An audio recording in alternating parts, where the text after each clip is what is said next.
Olá a todos, hoje trago-vos aqui para estudarmos, fazer um estudo em relação a Maria. Eu considero que há duas Marias. Há uma Maria que é a Maria da Igreja Católica e há a Maria das Escrituras, que é a verdadeira Maria no meu ponto de vista, porque visto que na Escritura Sagrada não fala de Maria, a Igreja Católica representa Maria, por outro lado não fala na Escritura Sagrada. Por isso hoje vamos ver o que é que a Escritura Sagrada tem a dizer em relação a Maria e o que é que a Igreja Católica tem a dizer em relação a Maria. Só pode haver uma verdade, como é óbvio, há só uma verdade, só um caminho e só uma vida. Eu acredito que a verdade, obviamente, está na Escritura Sagrada, porque Jesus disse: santifica-os na verdade, a tua palavra é verdade. Por isso, a palavra de Deus, sem dúvida, que está acima da tradição dos homens. Eu gostava de dizer já ao princípio que isto não é nenhum ataque direcionado a nenhuma pessoa em concreto, não é um ataque pessoal, mas sim isto é um ataque contra a organização da Igreja Católica, que eu considero que não é a Igreja de Jesus Cristo, não é o corpo de Jesus Cristo de maneira nenhuma. Pelo contrário, é completamente ao contrário. Mas como eu estou a dizer, isto não é nenhum ataque pessoal a ninguém. Sim, pelo contrário, eu acho que é talvez uma ajuda a pessoas que não têm o conhecimento sobre a Igreja Católica, o conhecimento correto, e isto, por um lado, ajuda as pessoas a terem o conhecimento verdadeiro, o que realmente se passa na Igreja Católica, porque muitas das pessoas não têm o conhecimento que deviam ter em relação à Igreja que participam. Por exemplo, a Escritura diz que, aqui diz a palavra do Senhor em Oséias, capítulo 4, versículo 6. O meu povo foi destruído porque lhe faltou o conhecimento. Porque rejeitaste o conhecimento, também eu te rejeitarei, para que não sejas sacerdote diante de mim. Conclusão, aqui está a falar aqui no Velho Testamento que o povo foi destruído por falta de conhecimento e rejeitou o conhecimento. Lá está. O conhecimento, diz a palavra, é mais valioso do que o ouro fino. Podemos começar então pelo primeiro ponto. O primeiro ponto, eu fiz aqui 8 pontos, 8 dogmas, 8 doutrinas em relação ao que a Igreja Católica diz ser Maria. 0 Escritura como suporte, 0. Vamos começar aqui no primeiro ponto, que eu acho que é o princípio da construção desta teologia, desta doutrina, deste dogma todo em relação a Maria. Começa logo aqui no capítulo 3, no verso 15, na Escritura Sagrada. Antes de mais, vamos ver o que é que eles dizem primeiro em relação a este verso, a esta Escritura Sagrada. Então vamos aqui ver o que é que eles dizem em relação aqui ao Gênesis capítulo 3, versículo 15. Aqui no catolicismo romano, o cardeal Dom Orani João Tempesta diz, aqui na parte azul: Maria é toda santa, imune de qualquer mancha de pecado, como que plasmada pelo Espírito Santo é feita nova criatura, profeticamente vislumbrada na promessa da vitória sobre a serpente feita no livro do Gênesis. Lá está o capítulo 3, versículo 15. Ele diz: Maria é a virgem que conceberá e dará à luz o filho cujo nome será Emanuel. O dogma da Imaculada Conceição foi proclamado por Pio IX em 1854. É claro que eles esquecem-se de dizer que a tradução certa do hebraico é esse te ferirá a cabeça e não essa. A Escritura fala sem sombra de dúvidas sobre o Salvador, o que haveria de vir, e não ela. Mas é isto que eles dizem que está o correto. Aí está, e isso é o que eles dizem, é completamente distorcido, completamente, não tem contexto nenhum. A Bíblia fala, sem sombra de dúvidas, o livro é todo em relação a Jesus. Muitos dos profetas profetizaram em relação à vinda dele. A Bíblia Sagrada é toda focada em redor de Jesus Cristo, obviamente. Ele é o Salvador, o único que nos podia resgatar.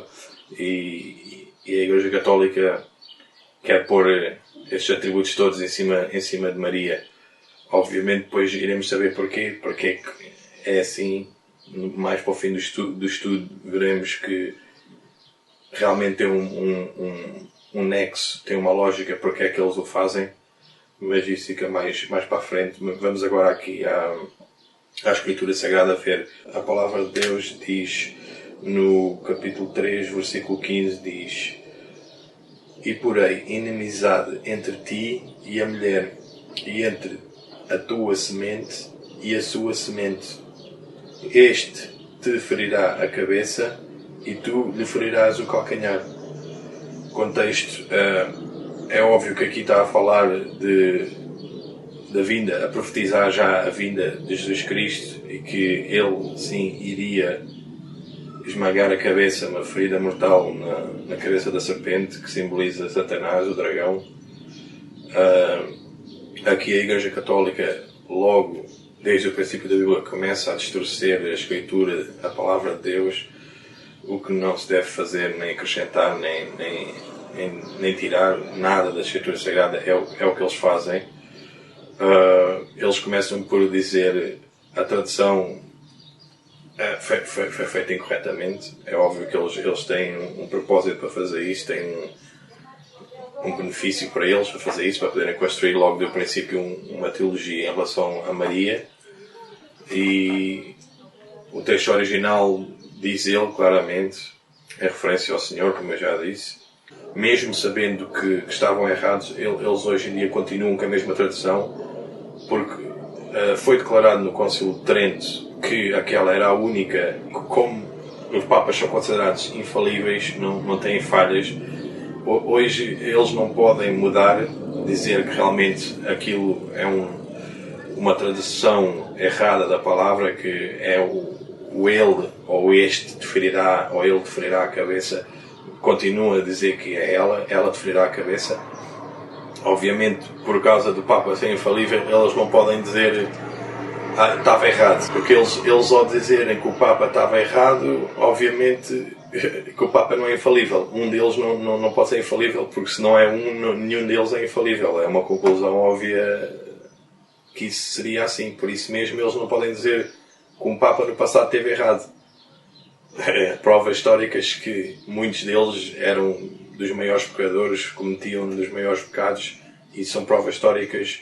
Claro que o Papa não é infalível de maneira nenhuma, é um humano como nós, apesar dele dizer que é Deus. Isso é outro estudo, é uma blasfémia completa contra Deus, querer se pôr no lugar de Deus. Agora vamos ver o segundo ponto, onde eles dizem que Maria é mãe de Deus, não mãe de Jesus, entendam? Que a Bíblia nunca diz que Maria é mãe de Deus, obviamente não é, porque Deus, como vamos ver, existiu na eternidade, Ele criou Maria. Eles estão a tentar, mais uma vez, virar 180, dizendo que Maria é criadora, gerou Deus. Lá está, é mais uma doutrina completamente fora da Escritura, porque a Escritura, não há uma só parte da Escritura que diga que está escrito que Mãe de Deus, Maria, mas sim sempre Mãe de Jesus. Vamos ver o que é que eles dizem em relação a isto, o que é que eles escrevem em relação à Mãe de Deus, a Maria sendo Mãe de Deus. Lá está, aqui mais uma vez, aqui no Catecismo 975, diz: Nós cremos que a Santíssima Mãe de Deus, a nova Eva, a Mãe da Igreja, continua a desempenhar no céu o seu papel maternal para com os membros de Cristo. Desempenhar no céu, ela está morta neste momento, como qualquer pessoa que morre, não vai para lá nenhum, nem para o céu, nem para o inferno, muito menos para o purgatório. E sem dúvida nenhuma que ela também não é a mãe de Deus e não é a nova Eva. Jesus é o novo Adão, como diz a Escritura, e não ela, sem sombra de dúvidas.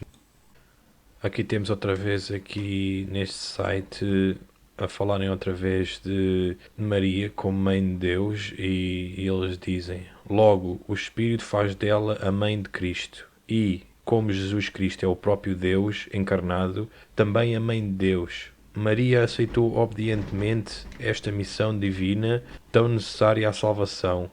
Casou-se com São José, que assumiu a paternidade terrena de Jesus, mas, mesmo assim, ela conseguiu conservar a sua virgindade por toda a vida. Outra vez, a mãe de Deus, aqui com a lógica deles, dizendo que ela é a mãe de Jesus e Jesus é Deus, por isso, sendo ela a mãe de Deus, Deus já existia antes dela existir. Agora vamos ver aqui outra vez no Catecismo 963, só aqui mais ou menos ao meio deste texto, não vou ler tudo. É reconhecida e honrada como verdadeira Mãe de Deus e do Redentor. Ao mesmo tempo, porém, é verdadeiramente Mãe dos membros de Cristo. Outra vez, Mãe de Deus, completamente errado, sem sentido nenhum na Escritura. Mãe de Cristo, sim. Cristo, o homem, a parte humana de Deus que veio encarnar na Terra, mas não Mãe de Deus, sem sombra de dúvidas nenhumas. Realmente eles adoram usar esta frase, dizendo sempre Mãe de Deus. Eles vão vir com lógicas que parece que têm lógica, mas para uma pessoa que não estuda a Bíblia, uma pessoa que não estuda a Escritura de Deus, como devemos fazê-lo, é claro que vai parecer que sim, tem lógica. A gente ouve aquilo no princípio e parece que sim, tem lógica, mas uma pessoa que esteja muito ligada à Palavra de Deus e aprofundada vê logo que é um erro muito grave o que está ali a fazer, a chamar Maria Mãe de Deus. Eles vão vir com lógicas como esta, por exemplo, dizendo Jesus é Deus, correto? A gente vai dizer, sim, é claro, Jesus é Deus, isso não há dúvida nenhuma. E depois eles vão dizer, Maria não deu à luz Jesus? A gente vai dizer, sim, até aí a Escritura diz que sim. Depois eles vão concluir dizendo, se Jesus é Deus, Maria deu à luz Jesus, e se ele é Deus, ela deu à luz Deus. Aí é que não pode ser, porque primeiro a Escritura não o diz, não tem fundamento nenhum em todo o contexto da Escritura. Maria foi usada, sim, com o conceito dela. Podia ser qualquer outra mulher, não era necessário ser Maria. Aí é o ponto que eles dizem que ela era eterna e que nasceu sem pecado. Isso é um bocadinho mais para frente. Mas o que eu quero dizer é que podia ser qualquer outra mulher, não era necessário ser Maria. Deus escolheu Maria, ela aceitou ser a mãe de Jesus, a parte humana que veio, Deus encarnou na parte humana. Essa sim foi a parte humana que Maria foi mãe, da parte humana de Jesus, não da parte de Deus, porque Deus já existia antes de Maria. Ela deu à luz o Jesus homem, não Jesus Deus. E podemos ver aqui que realmente Jesus já existia. Vamos à palavra só para deixar isto bem claro, é para não... A palavra diz para provar tudo o que falamos. Jesus disse, tem que haver 2 ou 3 testemunhas. Temos que sempre apresentar para o que estamos a exprimir e temos que sempre apresentar no mínimo 2 ou 3 escrituras para provar que o que estamos a falar realmente tem nexo. Não podemos falar que isto é assim e depois não apresentar um contexto baseado na Escritura. A Escritura explica-se ela própria. Não precisamos de nenhum padre, nenhum pastor, ninguém para nos explicar o que a palavra quer dizer. Sim, precisamos do Espírito Santo, o Espírito de Deus. O Espírito de Deus sim precisamos para que nós possamos entender o que a palavra realmente quer dizer. Há partes complicadas, é óbvio. Vamos aqui a João 8,58 provar que Jesus já existia, sem sombra de dúvidas, antes de Maria ou qualquer outra coisa existir. E isto aqui está com o contexto daqui deste versículo, deste verso 58, no capítulo 8, Jesus está a falar no templo com os judeus e depois ele diz, a palavra diz, versículo 56, Abraão, vosso pai, exaltou por ver o meu dia, e viu, e alegrou-se. E disseram-lhe, pois, os judeus, ainda não tens 50 anos e viste Abraão? E disse-lhe Jesus, em verdade vos digo que, antes de Abraão existisse, eu sou. Claramente a dizer que antes de Abraão, que tinha existido vários séculos antes do que estava ali a acontecer, de quando Jesus veio ao mundo, ele estava a dizer que ele existiu muito antes de Abraão. Claríssimo, aqui não há hipótese. Já existia antes de Abraão, de Maria, da criação toda, foi tudo criado, foi para Jesus, por Jesus, tudo foi criado por Ele e para Ele. Agora vamos aqui a João, capítulo 17, versículo 5. A palavra diz, e agora glorifica-me tu, ó Pai, junto de ti, com aquela glória que tinha contigo antes que o mundo existisse. Exatamente, mais uma prova claríssima que Jesus existia antes que o mundo existisse, já ele existia com a sua glória junto ao Pai. Agora vamos aqui Apocalipse 1, aqui Apocalipse 1, versículo 4. A palavra diz, João, às 7 igrejas que estão na Ásia, graça e paz seja convosco, da parte daquele que é, que era e que há de vir, e dos 7 espíritos que estão diante do seu trono. Lá está a falar de Jesus, que era, que é e que há de vir, sem sombra de dúvidas nenhumas. Jesus é eterno, é Deus. E vamos um bocadinho mais à frente, no versículo 8, no mesmo capítulo, diz, a palavra diz, eu sou o Alfa e o Ômega, o princípio e o fim, diz o Senhor, que é, que era e que há de vir, o Todo-Poderoso.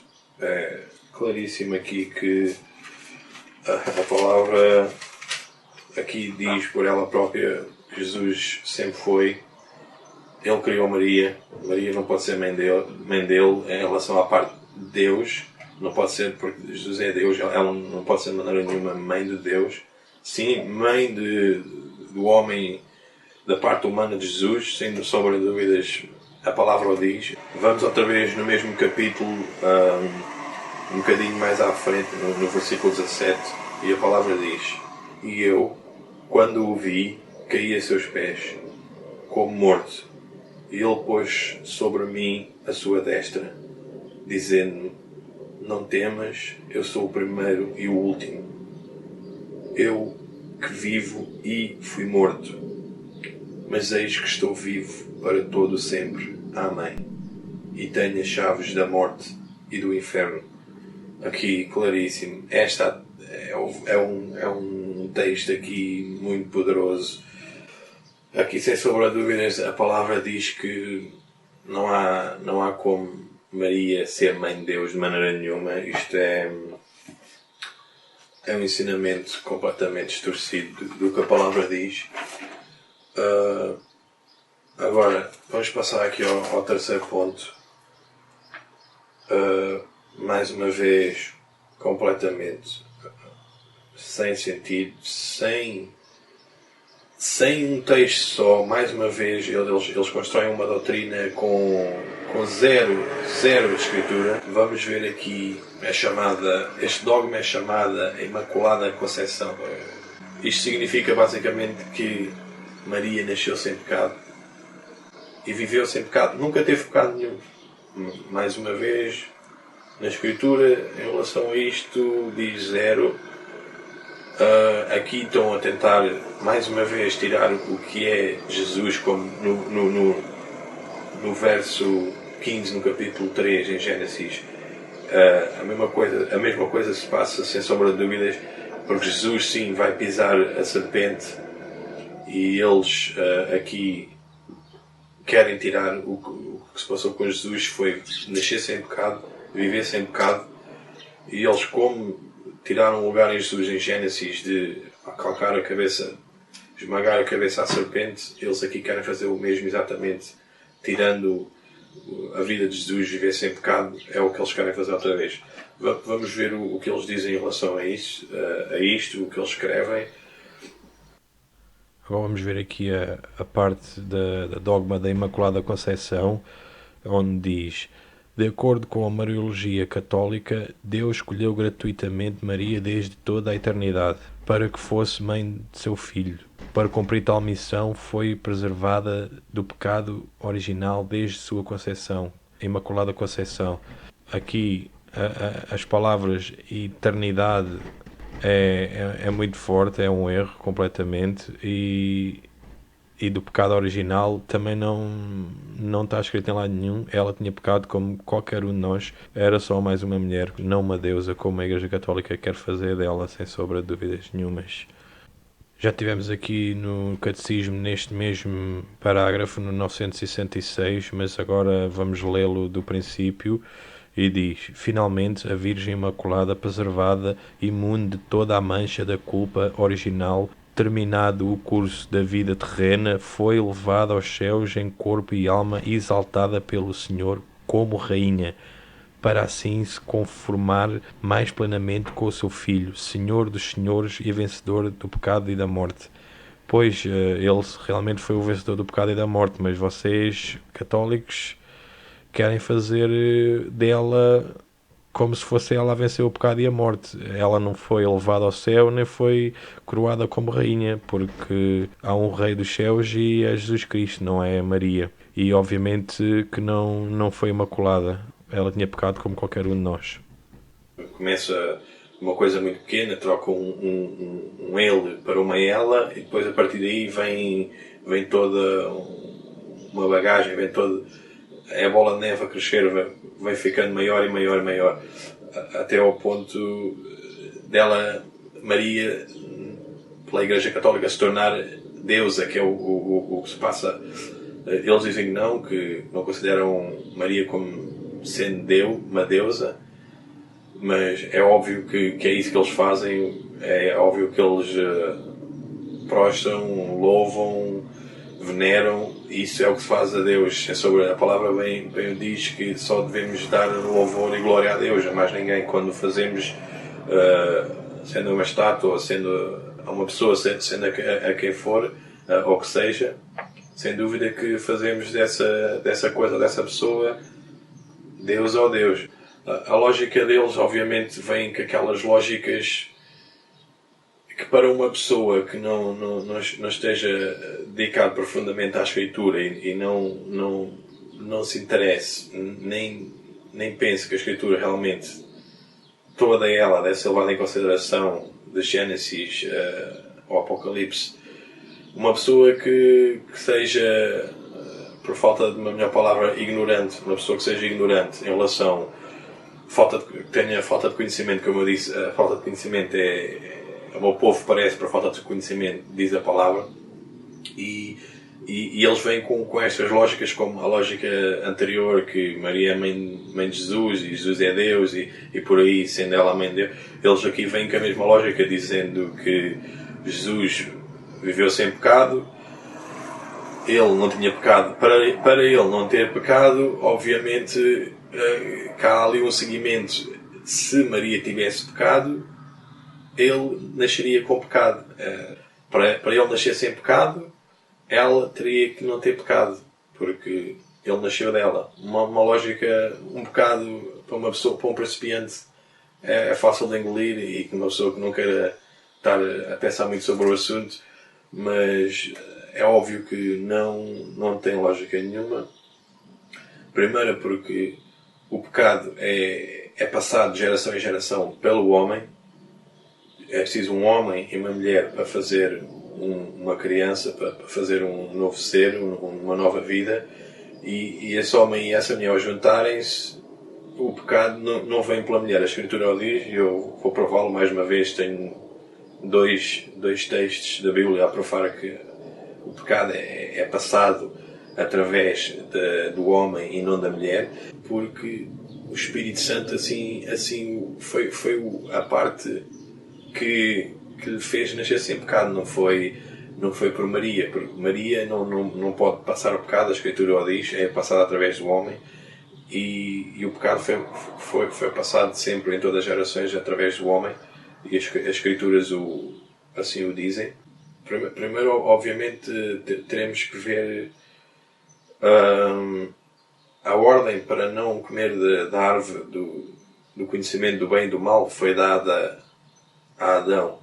Eva ainda não tinha sido criada, por isso Adão, só ele podia desobedecer, porque a gente não pode desobedecer a uma ordem que não nos foi dada. Se a ordem não nos foi dada, nós obviamente não podemos desobedecer. Se nunca nos foi dada uma ordem para não fazer aquilo, se nós fizermos, não podemos ser reprovados por tal.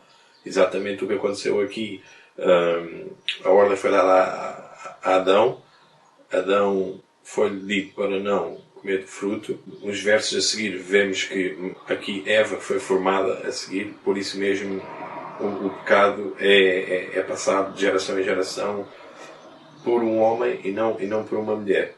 Aqui vemos em Gênesis 2:17, a palavra diz: mas da árvore da ciência, do bem e do mal, dela não comerás, porque no dia em que dela comeres, certamente morrerás. E depois vemos aqui um bocado mais à frente, entre o capítulo 21 e o capítulo 24, foi quando Eva foi formada. Por isso, a ordem para desobedecer não foi dada a ela, foi dada a Adão. Por isso mesmo, o pecado vir através de Adão. Podemos provar que o pecado vem através de Adão na carta aos Romanos, no capítulo 5, versículo 12. A palavra diz: pelo que por um homem entrou o pecado no mundo, e pelo pecado a morte, assim também a morte passou por todos os homens, por isso que todos pecaram. Aqui claramente diz: todos pecaram. Maria não pode ter sido sem pecado, porque todos pecaram. Aqui a palavra diz claramente. Agora vamos ver aqui um versículo, aqui um texto muito, muito interessante, que diz que Maria realmente era uma pecadora, como todos nós somos. Aqui em Lucas 1:46, a palavra diz: e disse então Maria: a minha alma engrandece ao Senhor, e o meu espírito se alegra em Deus, meu Salvador. Aqui claramente diz que Maria precisa de Salvador. Para a gente precisar de um Salvador, nós temos de ser pecadores. Por nós sermos pecadores, precisamos de um Salvador. E ela, admitindo que precisa de um Salvador, é porque é uma pecadora, sem sombra de dúvidas. A Igreja Católica é claro que diz o contrário, que ela é imaculada, Conceição, viveu sempre sem pecado. Não é o que a palavra diz. Vamos ver também em Romanos 3:23, como está escrito: não há um justo, nem um sequer. Claramente aqui a palavra diz que não há nenhum justo, nenhum só, a não ser Jesus Cristo, obviamente. E vamos aqui ao capítulo 3 também, ao versículo 23, e a palavra diz: porque todos pecaram e destituídos estão da glória de Deus. Todos pecaram, inclusive Maria pecou.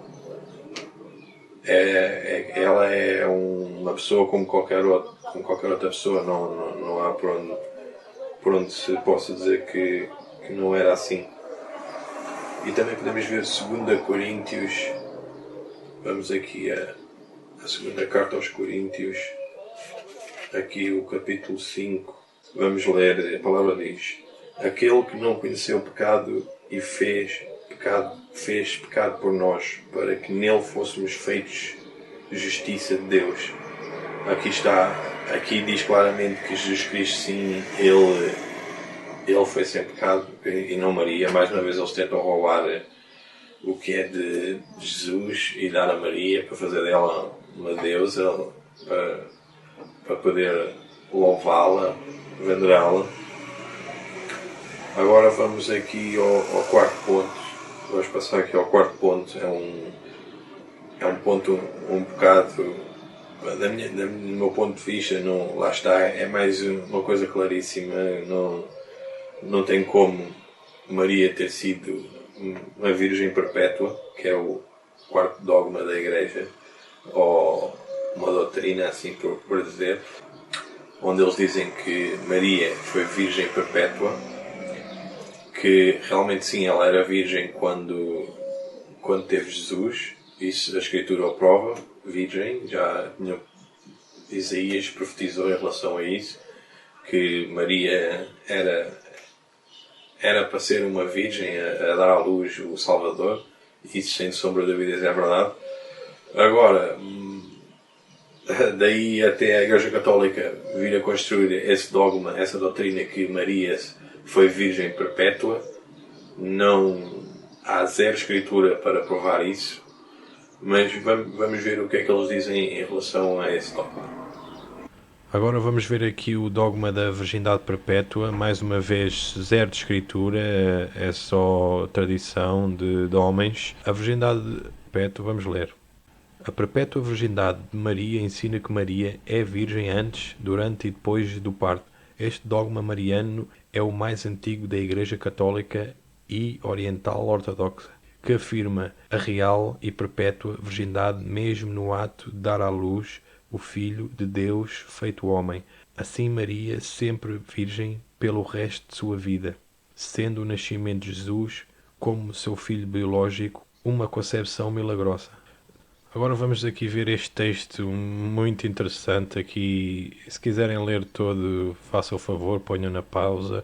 Eu só vou ler a partir do quarto versículo e diz: porém convém absolutamente, mas é necessário que Deus só tenha uma esposa, assim como é necessário que Ele tenha uma só igreja. Por isso, assim também a esposa só pode ter um esposo, e Maria só devia ter um esposo real, o próprio Deus, e manter-se virgem por toda a vida. Vou só aqui comentar em relação a isto. Isto é completamente pagão, porque desde a antiguidade da Babilónia havia a trindade de Nimrod, Semiramis e Tammuz, que era a trindade, a mulher, o marido e o filho. Aqui é exatamente a mesma tradição, a mesma paganice, continua a mesma coisa.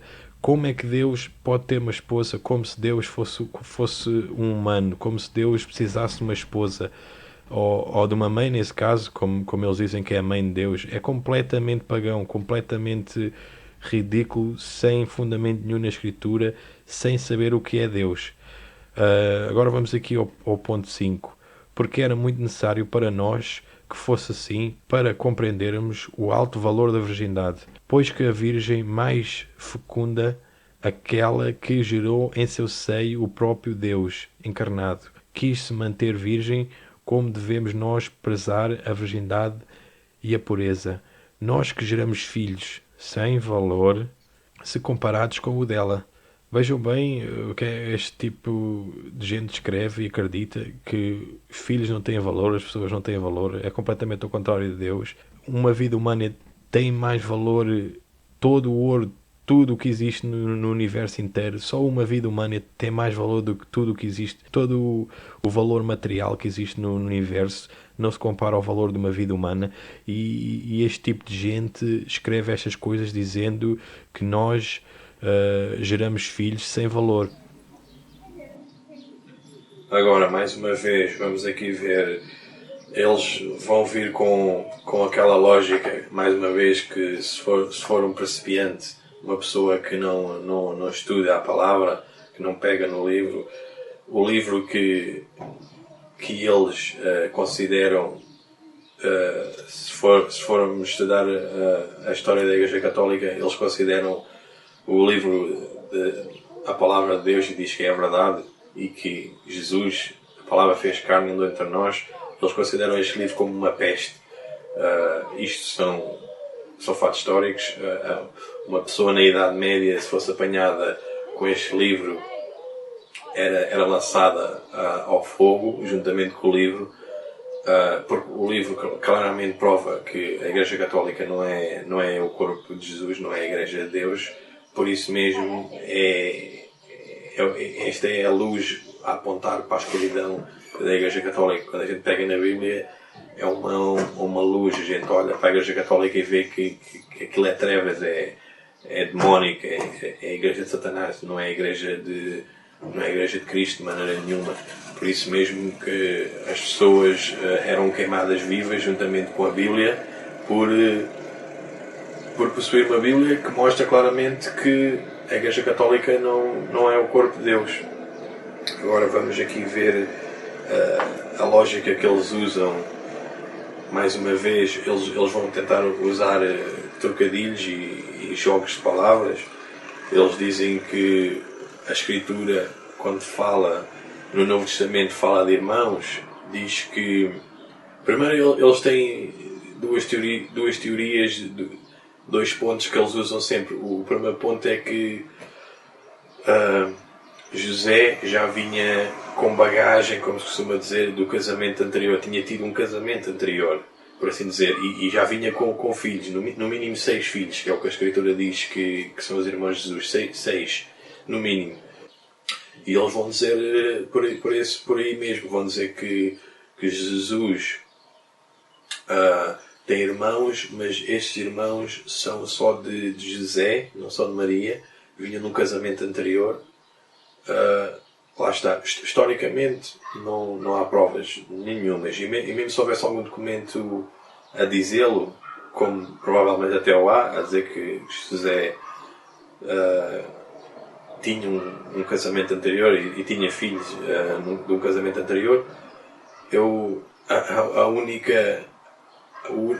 isto é a rocha. Jesus disse para construir a casa em cima da rocha. Eu não vou construir a minha casa em cima de areias movediças, que é qualquer outra escritura que seja à parte deste livro.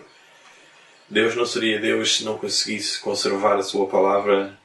Não seria Deus, não poderia ser Deus. Esta é a sua palavra conservada. É claro que há escritura, há traduções que Satanás é óbvio que vai tentar distorcer palavra aqui, que pode realmente influenciar muita coisa, mas se a pessoa realmente quiser amar a Deus, vai procurar a escritura certa, a tradução correta, porque ela o existe e Deus não seria Deus de outra maneira. Mas voltando aqui aos irmãos, porque realmente é o ponto aqui muito, tem que ser o ponto fulcral aqui nesta situação, em que dizem que Maria era uma virgem perpétua e a Escritura claramente diz que Jesus tinha irmãos.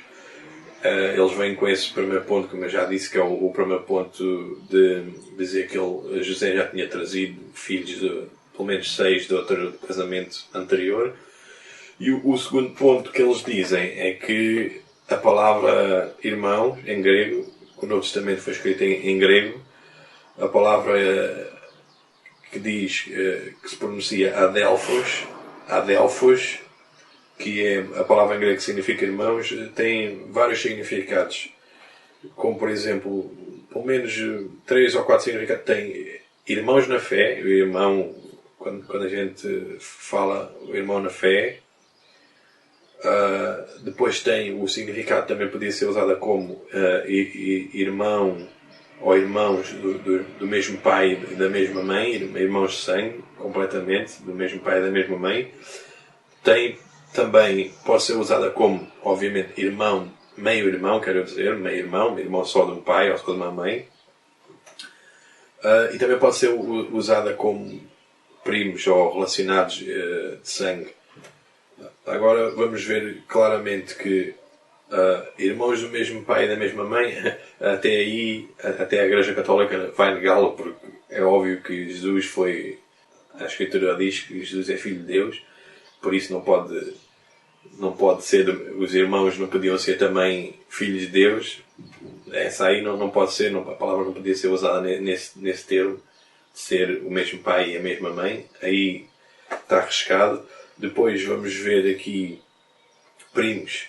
Também não mete lógica, porque aí ao ser primos também não pode ser, porque Maria tinha estado com José, só nos sobra a outra opção, ou sendo meio-irmãos ou sendo irmãos na fé. Só sobram essas duas, não há hipótese aí. Quando começas a ver as opções todas, só vais ficar com essas duas. E eles realmente, a Igreja Católica diz que a opção mais correta é, a palavra é usada como irmãos na fé. E aí podemos ver, sem sombra de dúvidas, com mais, pelo menos 3, até mais versos da Bíblia, como prova que aqui quando está escrito diz claramente que são irmãos de sangue de Jesus, irmãos da parte de Maria.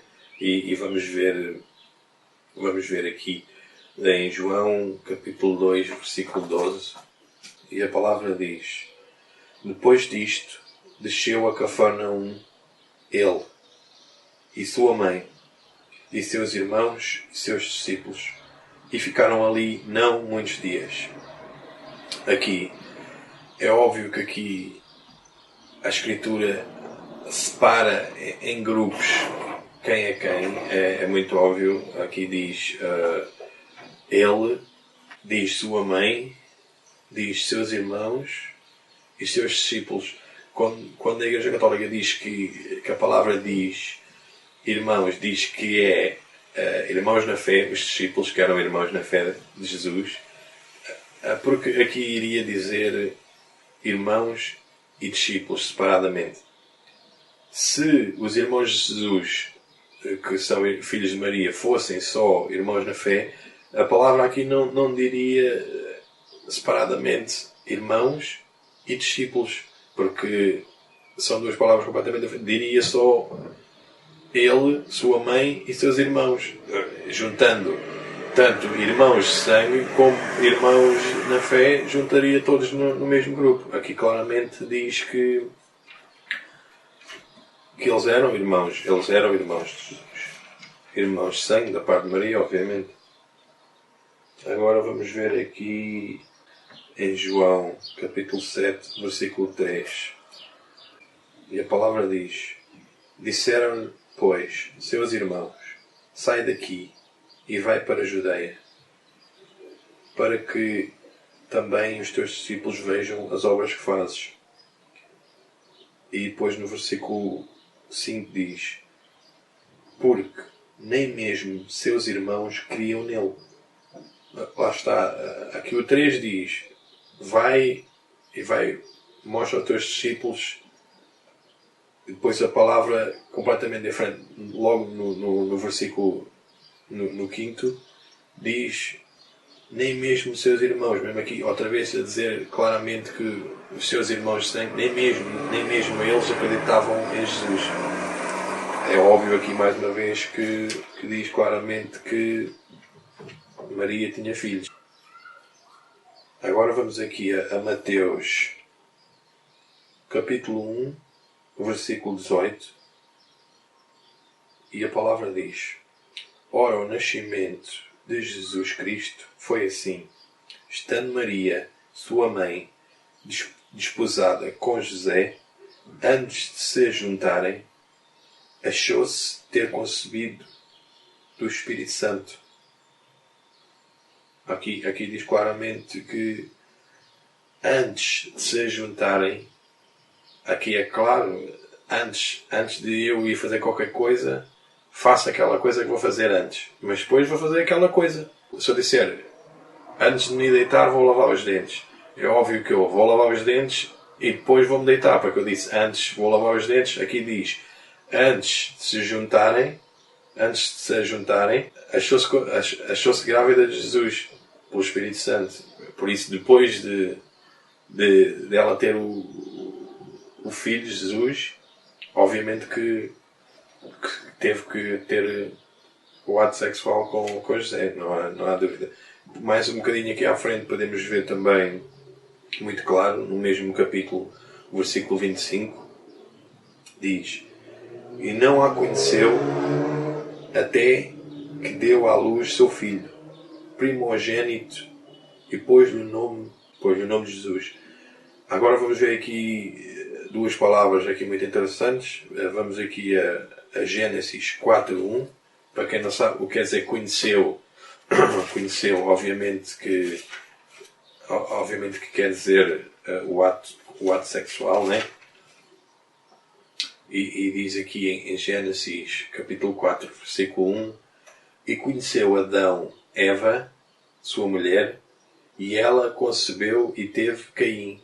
Obviamente que conheceu, a palavra quer dizer o ato sexual, aqui claríssimo, aqui no Gênesis 4:1 diz isso mesmo. Agora vamos voltar aqui outra vez ao capítulo 25 em Mateus.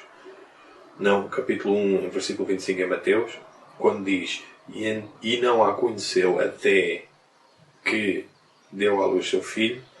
Óbvio, não a conheceu até aquele ponto. Depois daquele ponto, é óbvio que o ato se ocorreu, né? E agora vamos ver mais uma palavra: o primogênito. Deu à luz o seu filho primogênito. Primogênito significa o primeiro, o irmão mais velho. É óbvio, se o autor tivesse querido que fosse o único, teria dito, obviamente, e deu à luz o seu único filho. Não, diz o primogênito. O primogênito quer dizer o primeiro. Obviamente é o primeiro, segundo, terceiro, se é o primeiro numa lista. É o primeiro numa lista. Aqui a palavra diz claramente primeiro, primogênito. Significa, se formos ao dicionário ver o que é que significa primogênito, diz o filho mais velho, o primeiro dos irmãos. Lá está, o primeiro. Se ele foi o primeiro, mais ela teria, sem sombra de dúvida. Não há aí questão, não há dúvida nenhuma em relação a isso. Não nos esquecemos que tanto José como Maria faziam parte do povo judeu, e Deus claramente disse para se multiplicar em Gênesis, e Paulo na primeira carta aos Coríntios, o capítulo 7, versículo 4, diz claramente que o corpo da mulher não lhe pertence, nem o corpo do homem, para se entregarem um ao outro, e aí não há sombra de dúvidas. E é óbvio que eles se multiplicaram, tanto que a palavra o diz que no mínimo havia mais 6 irmãos de Jesus, e aqui podemos ir a Mateus 13:55 e ver isso claramente. Sem sombra de dúvida que houve multiplicação, e graças a Deus por isso. Vamos aqui ver, e diz a palavra de Deus em Mateus 13, versículo 55: Não é este o filho do carpinteiro? E não se chama sua mãe Maria, e os seus irmãos Tiago e José e Simão e Judas? E não estão entre nós todas as suas irmãs? De onde lhe veio isto tudo? Aqui claramente é o contexto que Jesus estava a falar grandes palavras de vida, e o povo na cidade onde ele tinha vindo, na aldeia onde ele tinha vindo, e o povo claramente o reconhecia ou não o reconhecia por grandes palavras que ele falava. E eles aqui dizem claramente que conhecem a família de Jesus. Tem 4 irmãos e 2 irmãs. Não. Agora vamos falar aqui do quinto dogma da Igreja Católica. O que é que eles dizem em relação a este quinto dogma? Eles dizem que chama-se a Assunção de Maria, que ela foi levada ao céu, ascendeu ao céu, tal e qual como o que aconteceu a Jesus. Mais uma vez, é mais um tentar atribuir a ela o que não aconteceu nem historicamente nem nas Escrituras. Vamos ver o que é que eles dizem em relação a isto, e veremos. Nós já tivemos aqui nesta parte do Catecismo, 1966, a falar da Virgem Imaculada.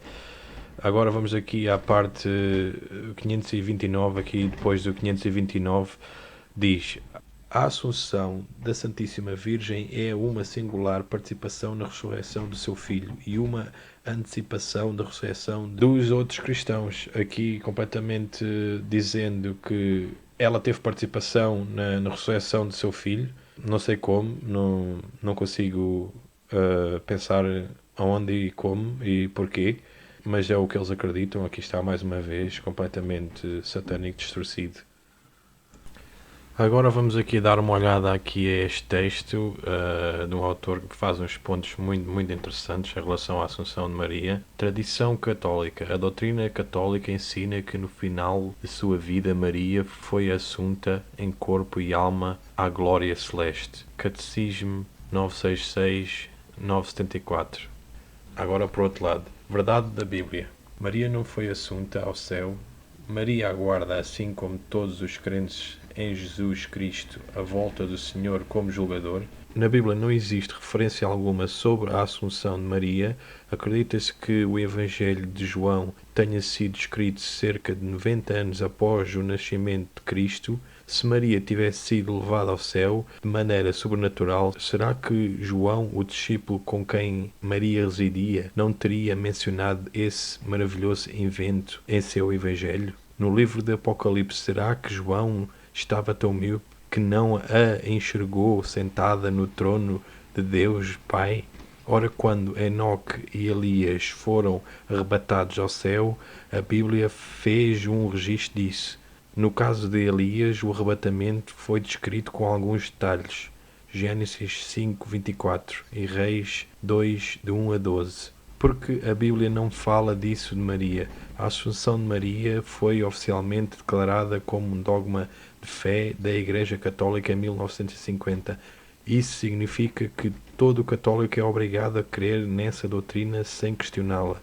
Estão obrigando a acreditar no que não está escrito. Contudo, o dogma da Assunção foi originado em escritos heréticos oficialmente condenados pela Igreja Primitiva. Em 495, o Papa Gelásio declarou que os homens que estavam ensinando essa doutrina eram hereges. Papas infalíveis consideram essa doutrina como heresia.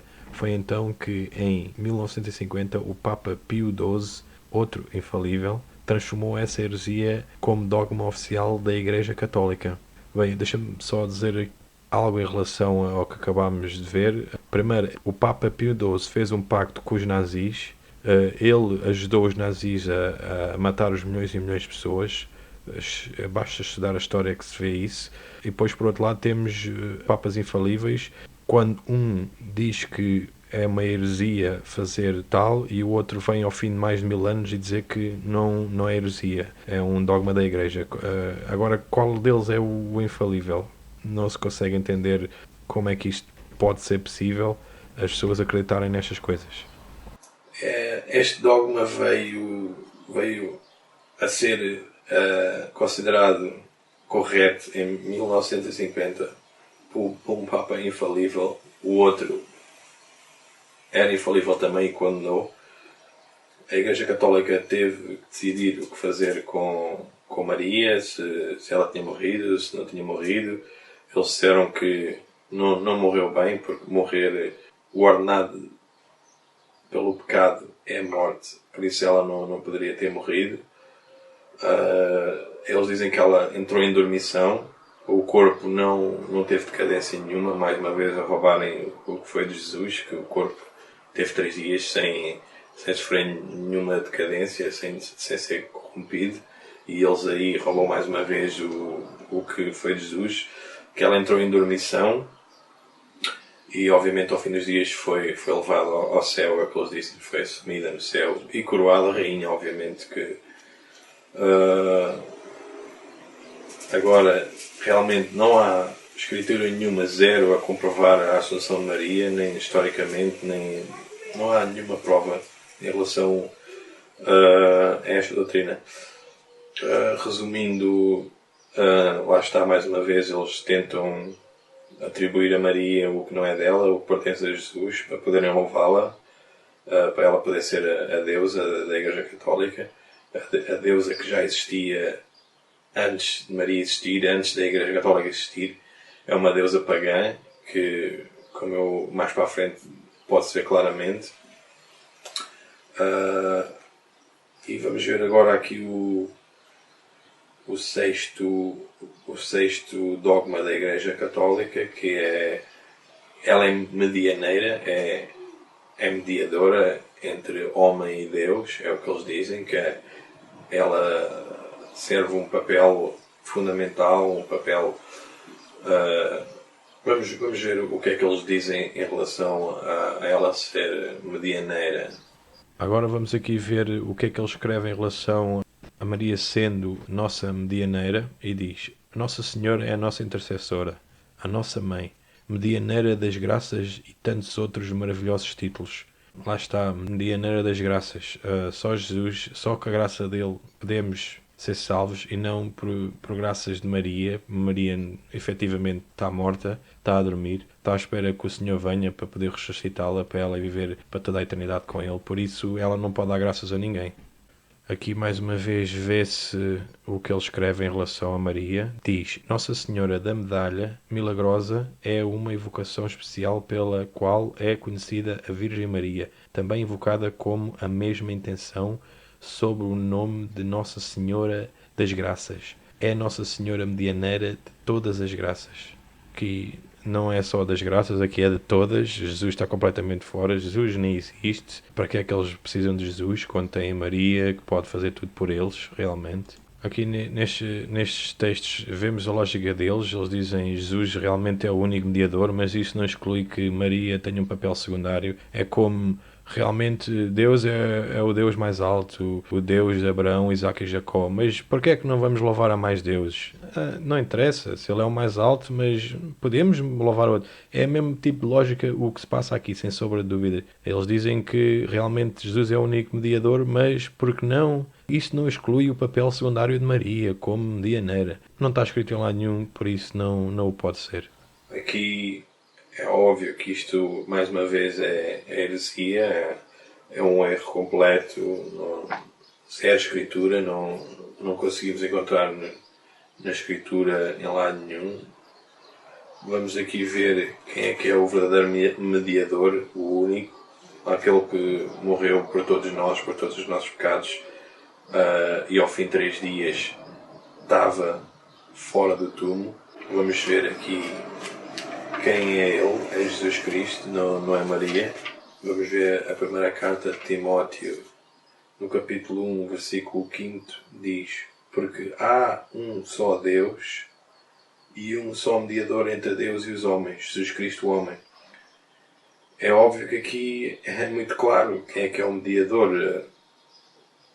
Aqui diz bem que há só um Deus, um só. Diz ambos um e diz só, claramente. E há só um mediador.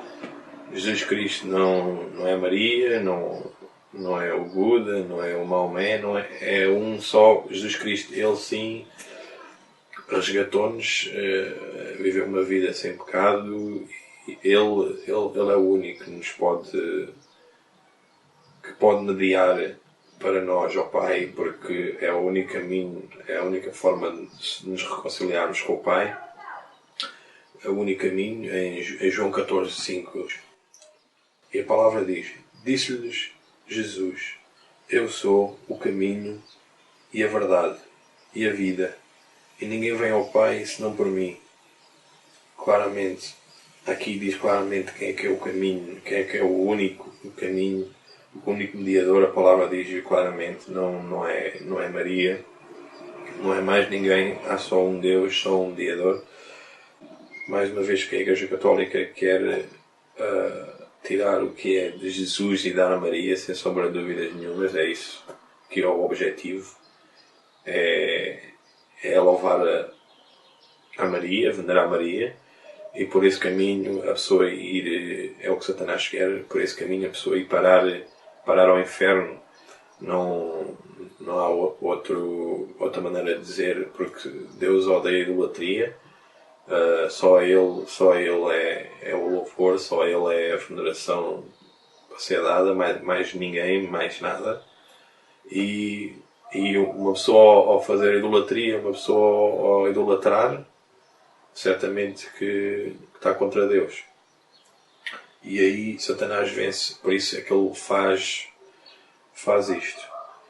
Vamos ver aqui o sétimo ponto aqui neste estudo, aqui, que é, eles dizem que ela é corredentora, quer dizer que ela é o nosso Redentor, é Jesus Cristo, só ele sim, mais uma vez, podemos mostrá-lo na Escritura. Eles aqui, mais uma vez, roubam o que é de Jesus e querem dar a ela. Podemos ver aqui, por exemplo, eles dizem... Vamos ver o que eles dizem em relação à Corredentora. Agora vamos ver aqui o que é que ele escreve em relação à Corredentora. Jesus é o único Redentor, mas eles obviamente querem pôr Maria ao lado de Jesus, sem sombra de dúvidas nenhumas. E diz Corredentora, português, refere-se à participação indireta de Maria no processo de salvação. Eu nem vou ler mais, se quiserem ler, pausem, leiam vocês. Aqui, para mim, esta parte aqui do princípio já chega. Participação indireta de Maria no processo de salvação.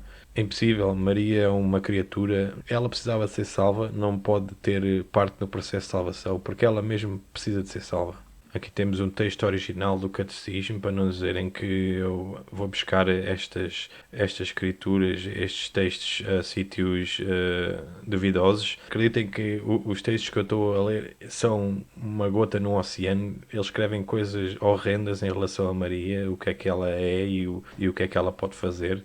Isto aqui é um mínimo só que eu estou aqui a ler. Isto aqui é o texto oficial do Catecismo, 968.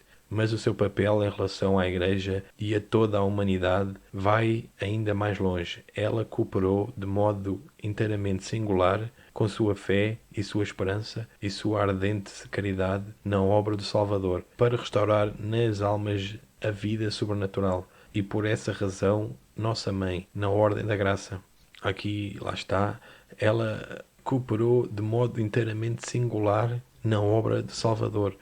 Ela não cooperou em nada, ela precisa ser salva e não tem como ter feito nada em relação a isso. E aqui, podemos ver aqui em Hebreus 7:25 o que é que a palavra diz em relação a isto. Obviamente que não é o que a Igreja Católica diz. Vamos ver o que é que a palavra diz aqui em Hebreus 7, versículo 27, vamos começar no 24, e a palavra diz: mas este, porque permanece eternamente, tem o sacerdócio perpétuo, porque pode também salvar perfeitamente os que por ele se chegam a Deus, vivendo sempre para interceder por eles. Aqui claramente diz quem é que intercede por nós, não há outro, não pode ser Maria, não pode ser mais ninguém. Vemos aqui também em 1 João, vamos aqui ver aqui em a carta de João, aqui diz claramente quem é que é o nosso advogado. Eles dizem que Maria é advogada, mas heresia não diz a palavra. Não diz na palavra em lado nenhum. Vamos ver aqui na primeira carta de João, o capítulo 1, versículo 2, e a palavra diz: meus filhinhos, estas coisas vos escrevo, para que não pequeis. E se alguém pecar, temos um advogado para com o Pai, Jesus Cristo, o justo. E Ele é a propiciação pelos nossos pecados. E não somente pelos nossos, mas também pelos de todo o mundo. Claramente aqui diz que Jesus é o nosso advogado, não é Maria. resumindo, é mais um ponto que eles tentam tirar a Jesus e põem nela para ela ser louvada, claro, aqui na Escritura. Agora vamos ver aqui o oitavo ponto aqui da Igreja Romana Católica, dizendo que Maria é a Rainha do Céu. Na Escritura claramente diz que a Rainha do Céu é uma deusa dos povos pagãos, que é o caso de Maria, sem sombra de dúvida, aqui neste caso, é uma deusa de um povo pagão. Claramente vamos ver isto daqui a pouco por várias estátuas, vários artefactos históricos de povos anteriores que já louvavam a esta deusa, a Rainha do Céu chamada, que a Igreja Católica descaradamente voltou a pôr o mesmo nome que a Bíblia diz. Podemos ver aqui na Bíblia, em Jeremias 7:17, vamos ver o que é que a Bíblia diz em relação à Rainha do Céu. É a mesma Rainha do Céu que a Igreja Católica hoje venera, sem sombra de dúvida nenhuma. Isso vê-se claramente se tiver olhos para ver. Vamos ver aqui em capítulo 7, versículo 17. A palavra assim diz em Jeremias: Não vês tu o que andam fazendo nas cidades de Juda e nas ruas de Jerusalém? Os filhos apanham a lenha e os pais acendem o fogo. As mulheres amassam a farinha para fazerem bolos à Rainha dos Céus e oferecem libações a outros deuses para que me provoquem à ira.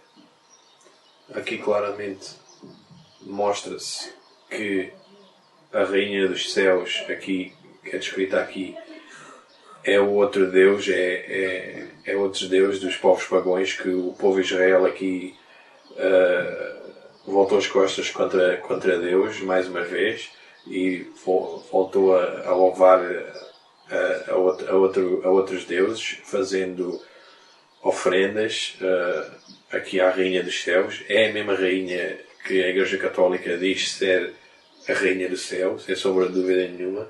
E podemos ver aqui também em Jeremias 44:15, que fala outra vez da Rainha dos Céus, e o que eles fazem mais uma vez, viram as costas contra o Altíssimo. E aqui no capítulo 44, versículo 15, e a palavra diz: Então responderam a Jeremias todos os homens que sabiam que suas mulheres queimavam incenso a deuses estranhos, e todas as mulheres que estavam em pé e em grande multidão, como também todo o povo que habitava na terra do Egito, em pratos, dizendo: Quanto à palavra que nos anunciaste, em nome do Senhor, não te obedeceremos a ti. Antes, certamente, cumpriremos toda a palavra que saiu da nossa boca, queimando incenso à Rainha dos Céus e oferecendo libações, como nós e nossos pais, nossos reis e nossos príncipes têm feito nas cidades de Juda e nas ruas de Jerusalém. E tivemos então fartura de pão e andamos alegres e não vimos mal algum. Aqui certamente eles querem levar a tradição dos homens acima da palavra de Deus. Eles dizem que não obedecem à palavra de Deus e que obedecem sim ao que sai da boca deles, que é claramente o que a Igreja Católica, é um bom exemplo, claramente o que a Igreja Católica Romana faz, que é pôr as tradições dos homens acima da palavra de Deus e por esse meio completamente virar as costas a Deus. E obviamente quem segue o que a Igreja Católica diz vira as costas a Deus. Aqui claramente nestes 8 pontos que nós acabamos de falar, 5 deles eles tentam forçosamente dar esses atributos, pôr esses atributos em Maria, para que ela seja levada a um ponto de veneração, de louvor. Claramente é o que se passa aqui. Se uma pessoa estuda a Escritura e vê claramente que só Jesus nos pode salvar, não há outro caminho, ele sim merece todo o louvor. Ele é o Filho de Deus. Maria Maria neste momento está morta, está a dormir, que é o que a palavra diz. A palavra não diz que nós vamos para o céu ou que vamos para mais lado nenhum. A palavra claramente diz que quando as pessoas morrem, ficam mortas, ficam a dormir, até que Jesus vai vir na segunda vinda e vai ressuscitar toda a gente.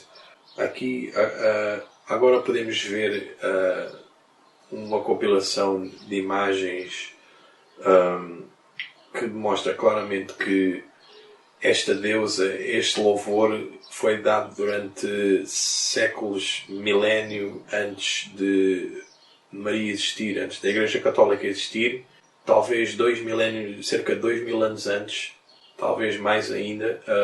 Esta deusa, que tem vários nomes, na Babilónia era chamada Semiramis, na Grécia Vênus, em Roma era chamada Diana, vários nomes, Afrodite, Minerva, no Egito Ísis. Esta deusa já existe antes de Maria existir, antes da Igreja Católica existir, já existe no mínimo há 2.000 anos antes da Igreja Católica ser formada. Por aí vemos claramente que o Império Romano, quando se tornou um império, ele tomou posse dos impérios anteriores, de toda a terra dos impérios anteriores, que fosse a Babilónia, o Egito, como a Grécia, e foi uma questão de se juntarem todas as tradições, todos os deuses que já existiam de antes, só que vieram a pôr uma nova cara, um novo disfarce. Neste caso, puseram o disfarce do cristianismo por cima. E eles, ao fazerem isso, é claro que foi muito mais fácil para as pessoas dos impérios anteriores, as culturas, poderem continuar a louvar as estátuas e fazer o que eles já tinham feito, porque o Império Romano fazia e o Império Santo Romano, que é assim que se chama o novo Império, também continua a fazê-lo. Por isso mesmo, é muito fácil as pessoas continuarem a aceitar o cristianismo com aquele disfarce de paganismo, continuando a louvar as estátuas. Agora vamos ver a seguir umas imagens de estatuetas, estátuas, de esculturas de milhares de anos antes de Maria existir. Estas estátuas obviamente foram encontradas pela arqueologia centenas de anos atrás, provam que foram de impérios da Babilónia, do Egito, e que já eles naquele tempo faziam exatamente o mesmo que a Igreja Católica faz hoje, que é a mãe com o filho, e representa Semiramis e Tammuz, o filho de Nimrod, e aí prova sem sombra de dúvidas alguma que esta cultura, esta tradição de louvar a deusa, a rainha do céu, já existe milhares de anos, sem sombra de dúvidas nenhumas, antes de a Igreja Católica existir ou Maria existir. Por aí se prova que, sem sombra de dúvidas, esta é a deusa da Babilónia, a deusa do Egito, a deusa que sempre houve, a rainha do céu. Vamos ver estas imagens e vamos concluir isso sem sombra de dúvidas nenhumas. Então temos aqui 11 imagens, 11 estatuetas e uma pintura do que já se passou muito antes de Maria existir ou a Igreja Católica. Vê-se bem que o que se passa aqui é o que eu tenho andado a dizer, que a Rainha dos Céus, chamada pela Igreja Católica, já era chamada por povos centenas de anos antes da Igreja Católica existir. Aqui vemos aqui uma deusa egípcia aqui com o filho na mão, e temos aqui temos da Babilónia a Semiramis com o bebê Tammuz. Aqui do Egito temos aqui a Ísis com o bebê Horus. Depois temos aqui Efésios, temos na Grécia, temos a deusa Vênus, temos na China, temos na Roma Antiga, temos a deusas do hindu, depois temos já a última de todas, a Igreja Católica com sua Maria, suposta Mãe de Jesus, que não é a mesma, sem sombra de dúvidas, não é a mesma Maria. Mãe de Jesus é uma mulher, a deusa Maria da Igreja Católica é uma deusa pagã com demónios por trás, sem sombra de dúvidas. Aqui temos aqui a representação, aqui o louvor ao sol, que é no fundo, quando se resume, é o que a Igreja Católica faz, é louvar ao sol, sem sombra de dúvidas. Aqui temos a Isis com o bebê Horus e depois temos a suposta Maria com o bebê Jesus ao lado. Aqui temos aqui uma deusa do hindu. Aqui temos aqui uma representação de estatuetas com os seios de fora, com os peitos de fora. Já vem muito, muito atrás. Muitas estatuetas têm o mesmo tipo de simbologia. Aqui vê-se bem. Aqui outra vez os peitos de fora. Aqui uma deusa dos hindus. Aqui outra. Aqui talvez a deusa daqui da Babilónia seja esta. Depois veremos que tem aqui a suposta Maria. E aqui uma figura de uma meio cobra, meio humano. Aqui uma situação um bocado estranha. Outra vez aqui a deusa do Egito, com o bebê Horus, e na cabeça vê-se aqui quem eles servem, uma serpente, que está por trás de todo este tipo de louvor, de veneração. Aqui temos a Semiramis, aqui com o bebê Tammuz ao colo, aqui com os seios de fora, que é um símbolo de maternidade, de fertilidade. Aqui temos outra vez aqui a Semiramis com o bebê Tammuz, com os seios de fora. Aqui mais uma vez ela, aqui a deusa, a rainha da Babilónia, com os seios de fora. Aqui outra vez outra representação da mesma situação. Aqui é o mesmo, vê-se bem. Aqui outra vez ela com os seios de fora e o Nimrod ali de lado. Aqui os deuses do velho Império da Babilónia. Vê-se aqui por baixo dos pés dela aqui caveiras e vê-se bem aqui é que estas pessoas louvam, é a morte. Aqui vê-se outra vez a meia-lua na cabeça dela e os seios de fora. Aqui uma pintura mais recente de alguma dessas novas deusas. Não sei se será Maria ou uma deusa do povo romano. Aqui outra vez outra escultura mais recente com os seios de fora. Talvez da velha Roma, da antiga Roma. Aqui temos Maria outra vez com os seios de fora a amamentar o bebê Jesus. Agora temos aqui estas imagens curiosas. Aqui ela com a coroa das 12 estrelas. O bebê nas mãos a amamentá-lo. Se repararmos nestas estrelas, é um símbolo do oculto. Um triângulo para baixo e um triângulo para cima, os dois juntos faz uma estrela de 5 pontos, que é um símbolo dos mais ocultos que pode haver, e vê-se bem o que é que a Igreja Católica representa. Aqui temos uma caveira no meio da coroa dela, com as 12 estrelas à volta da cabeça, outra vez o triângulo para baixo e para cima, símbolo do oculto satânico, e o bebê Jesus nas mãos. Se repararem, o bebê Jesus e ela, a maior parte das vezes, têm sempre o cabelo loiro, 90% das vezes. Ali está ele com olhos azuis, aqui outra vez o cabelo loiro dela e dele, que a Semiramis, o que foi encontrado escrito acerca dela, ela tinha o cabelo loiro.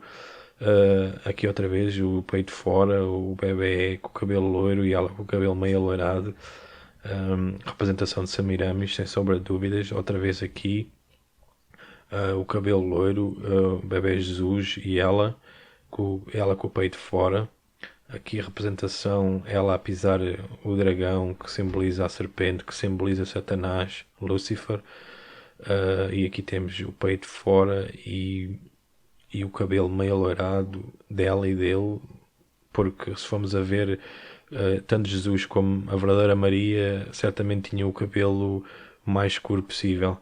Agora vemos aqui outra representação de outro tipo de estátua, que representa uma estátua com os braços abertos, símbolo de caridade, e todos são bem recebidos, maternidade.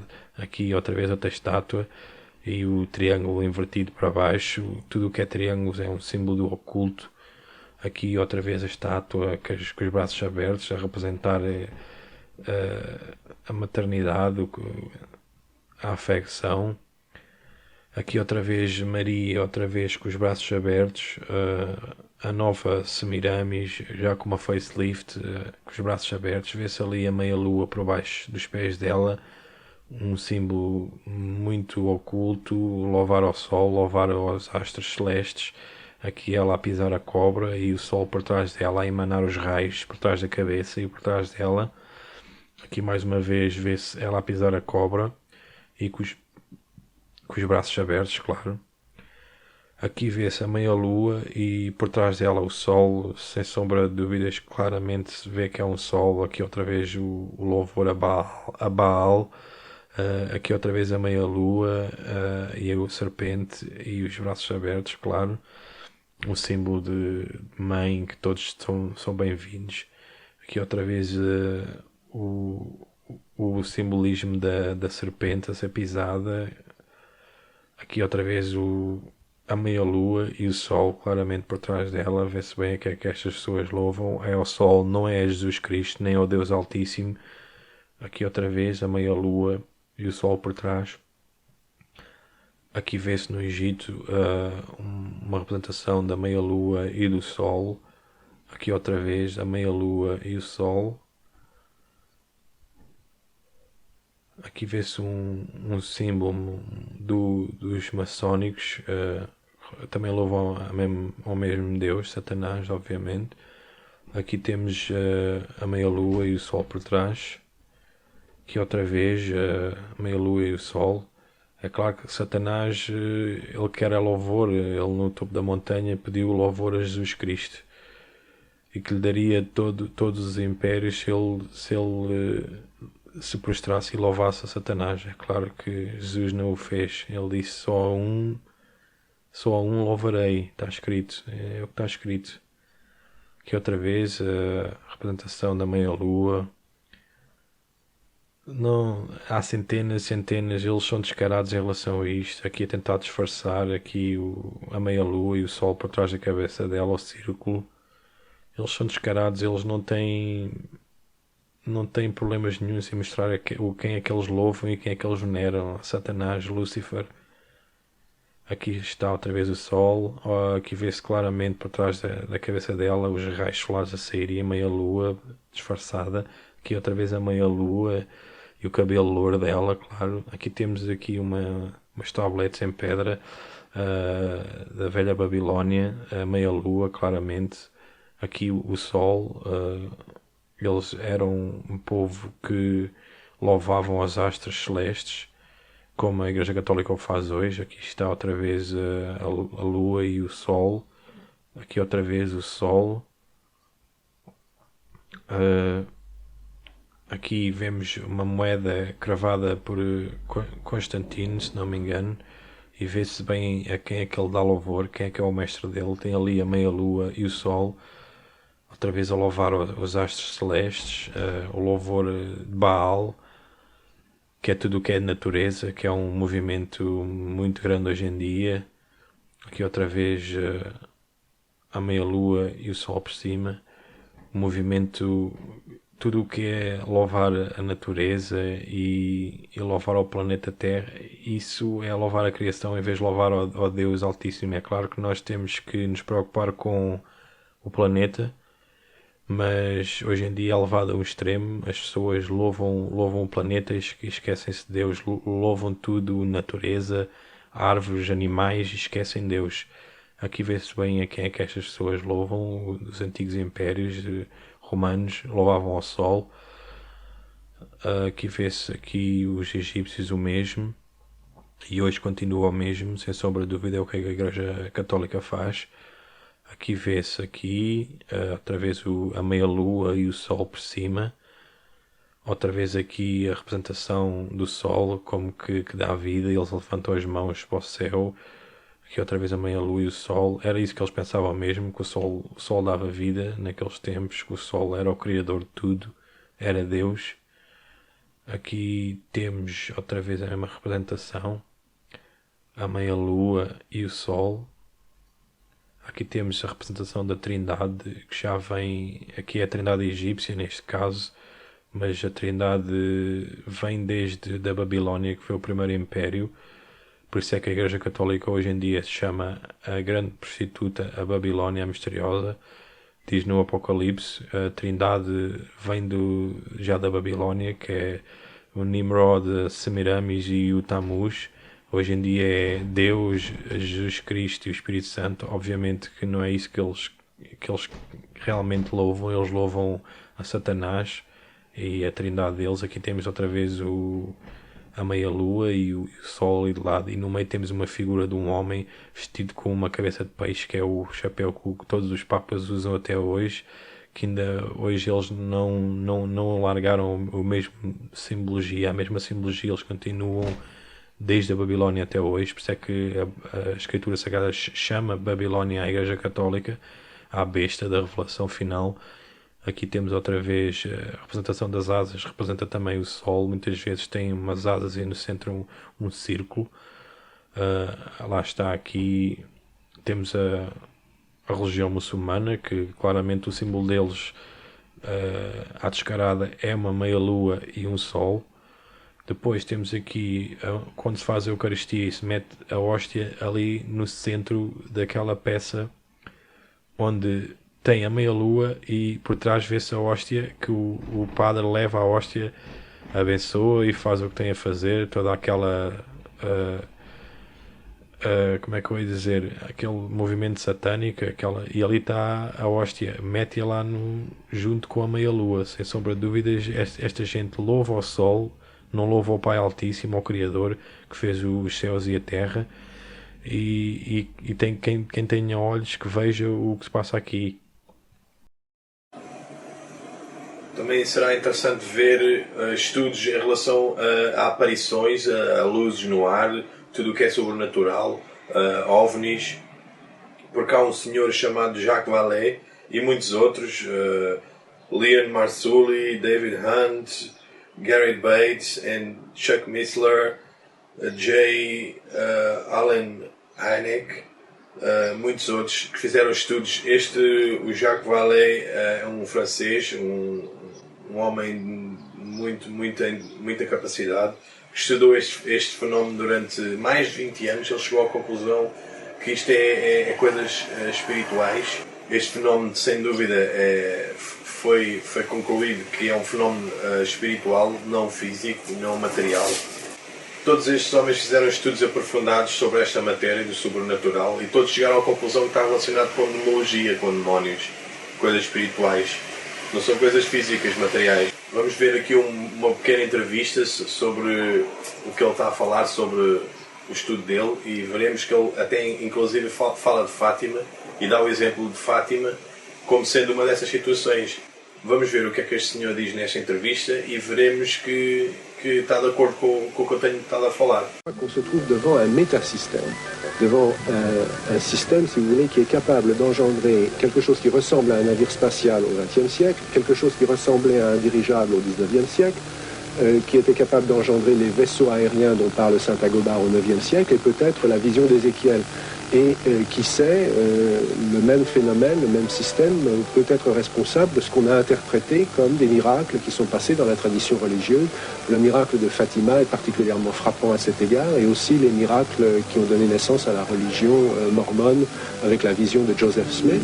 Je crois pouvoir démontrer devant mes collègues scientifiques que le phénomène OVNI est un phénomène physique, réel, une interaction avec l'environnement, qui est inexplicable par les théories prosaïques, par les théories classiques.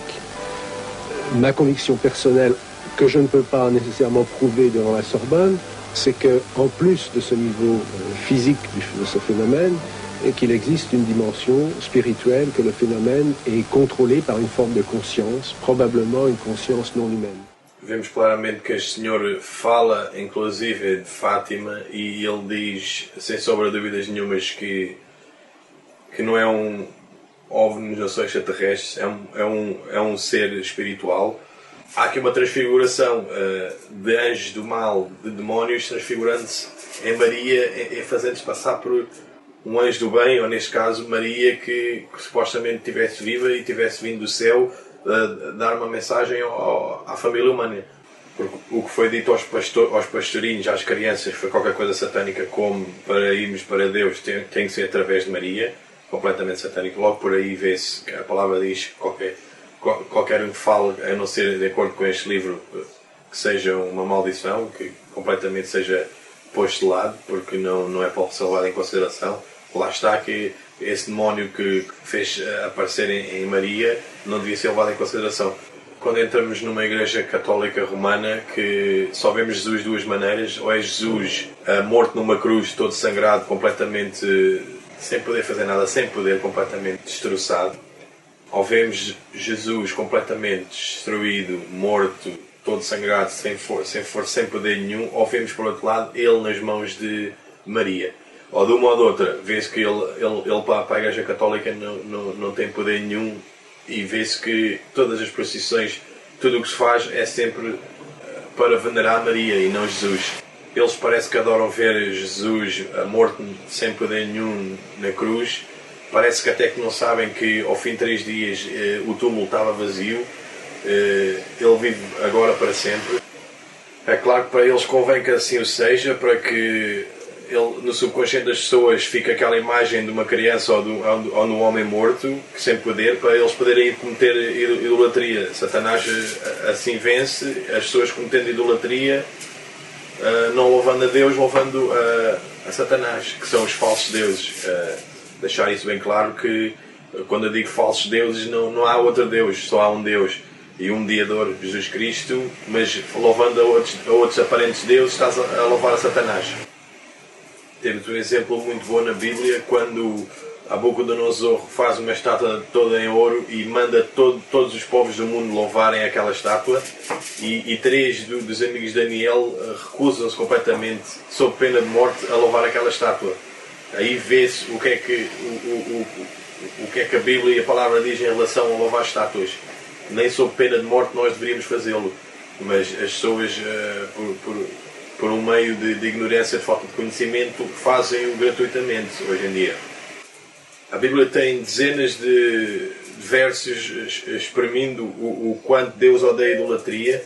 Vamos só agora ver uns poucos, porque para estar a ver todos o estudo seria muito, muito grande, não vale a pena. As pessoas podem ir procurar por elas próprias, se estiverem interessadas na verdade. Vamos agora ver aqui uns versos sobre idolatria. Vamos começar aqui os versos aqui pelo capítulo 20, aqui no versículo 4, aqui no Êxodo, onde diz: Não farás para ti imagem esculpida, nem figura alguma, do cá em cima no céu, nem embaixo na terra, nem nas águas debaixo da terra, nem te encurvarás diante delas, nem as servirás. Porque eu, o Senhor teu Deus, sou um Deus zeloso, que visito a iniquidade dos pais nos filhos até à 3ª e 4ª geração daqueles que me odeiam. Aqui vemos os 10 mandamentos de Deus. Se formos a uma Bíblia católica, o que eles fizeram foi retirar completamente o 2º mandamento, que diz para não se prostrar e não louvar as estátuas, e o 10º mandamento, que é da cobiça, eles dividiram em 2 mandamentos, assim para que as pessoas possam cometer idolatria. Agora vamos aqui a 2 Reis, capítulo 23, versículo 5. Tem uma história interessante, se quiserem ler depois. Destituiu os sacerdotes idólatras que os reis de Juda haviam constituído para queimarem incenso sobre os altos nas cidades de Juda e ao redor de Jerusalém, como também os que queimavam incenso a Baal, ao sol, à lua, aos planetas e a todo o exército dos céus. Aqui claramente o louvor a Baal, que é uma história interessante aqui em 2 Reis, onde o rei Josias toma poder e decide fazer um novo pacto com o Senhor e retira de lá todos os sacerdotes, todos os que louvavam Baal, a lua, ao sol, e é uma história muito interessante, sem dúvida. Agora vamos aqui a Salmos, capítulo 135, o versículo 15 ao 18. Também muito interessante aqui ver aqui esta situação. Verso 15 começa por dizer: Os ídolos das nações são de prata e ouro, obras das mãos dos homens, têm boca, mas não falam, têm olhos, mas não veem, têm ouvidos, mas não ouvem, nem há sopro algum na sua boca. Semelhantes a eles se tornam os que os fazem, e todos os que nelas confiam. Sem dúvida, aqui a dizer claramente que todas as pessoas que louvam a ídolos ficam igual a elas, sem olhos, sem ouvidos, espiritualmente ficam sem ver, sem ouvir, ficam iguais às estátuas. Agora vamos aqui a Isaías capítulo 2, versículo 8 ao 9, e diz aqui no versículo 8: Também está cheia a sua terra de ídolos, adoram a obra das suas mãos, aquilo que os seus próprios dedos fizeram. Com isto a gente se abate e o homem se avilta, portanto não lhes perdoarás. Agora vamos aqui a Isaías, capítulo 42, versículo 8, e o versículo 8 diz: Eu sou o Senhor, este é o meu nome, a minha glória, pois não darei a outrem, nem a minha honra às imagens de escultura. Agora vamos aqui a Oséia, capítulo 8, versículo 4, e o versículo 4 diz: Eles estabelecem reis, mas não da minha parte. Constituem príncipes, mas eu não soube. Da sua prata e do seu ouro fizeram ídolos para si, para serem destruídos. Agora vamos aqui a Atos 19, versículo 26, e vamos ver o que o versículo 26 diz. Estais vendo e ouvindo que não só em Efésio, mas em quase toda a Ásia este Paulo tem persuadido e desencaminhado muita gente, afirmando que não são deuses os que são feitos por mãos humanas? Sem dúvida que não são deuses. Vamos aqui à primeira carta aos Coríntios, capítulo 10, do versículo 14 até ao versículo 21, e no versículo 14 diz: Portanto, meus amados, fugi da idolatria. Depois, um bocado mais à frente, do 19 ao 21, diz: E que digo, pois, que o sacrificado ao ídolo é alguma coisa, ou que o próprio ídolo tem algum valor? Antes digo que as coisas que eles sacrificam é a demónios que as sacrificam, e não a Deus. E eu não quero que vós torneis associados aos demónios. Não podeis beber do cálice do Senhor e do cálice dos demónios. Não podeis ser participantes da mesa do Senhor e da mesa dos demónios. Vamos aqui ao último verso, no capítulo 22, verso 15, que no livro do Apocalipse, diz: Fora ficam os cães, os feiticeiros, os impuros, os assassinos, os idólatras e todo aquele que ama e pratica a mentira. Aqui claramente vê-se que os idólatras são postos ao mesmo nível dos feiticeiros e assassinos e dos mentirosos. É um pecado muito grave para Deus. Tudo o que eu disse aqui hoje deve ser pesquisado. Incentivo as pessoas a pesquisarem, a saberem se é verdade ou não. Como eu já disse, isto não é nenhum ataque pessoal. Por outro lado, é tentar ajudar as pessoas a saberem da verdade desta organização assassina que matou milhões de pessoas, e quando tiver chance para fazê-lo, voltará a fazê-lo sem sombra de dúvidas. Eles até à Segunda Guerra Mundial estiveram envolvidos em milhares de mortes, ajudando o Hitler a chegar ao poder. Na Croácia, os próprios padres vestindo-se de soldados e matando as pessoas com as próprias mãos. Resumindo o estudo, eu resumia dizendo que Jesus morreu por todos nós, só Ele nos pode salvar, não há outro caminho. A gente a fazer idolatria, a ouvir o que aquela organização demónica diz, obedecendo a eles, nós estamos num caminho de trevas, de condenação por Deus. Isto é feito da minha parte sem fins lucrativos absolutamente nenhums, é só o amor como o meu mestre me mandou dar a todos os humanos, amar a Deus acima de tudo e amar o teu próximo, e por esses ensinamentos, por esses mandamentos eu o faço. Agradecia que ponderassem sobre o assunto, pensassem sobre o estudo que acabámos de fazer. Sem sombra de dúvidas, eu penso que o Senhor está mesmo às portas, como diz a Bíblia. Ele está muito próximo, os sinais o dizem. Ele disse que ia haver muitos sinais. Os sinais estão aí como nunca antes apareceram tantos sinais na face da Terra. Milhares de animais a morrerem em grande massa. Tremores de terra em sítios que nunca tinha havido antes. E mais guerra, mais assassinatos, a homossexualidade a subir de uma maneira completamente como nunca houve antes na Terra. Hoje em dia sendo permitido a casais homossexuais se juntarem legalmente, numa maneira civil, coisa que nunca aconteceu antes. Os sinais estão todos aí, Jesus está mesmo às portas.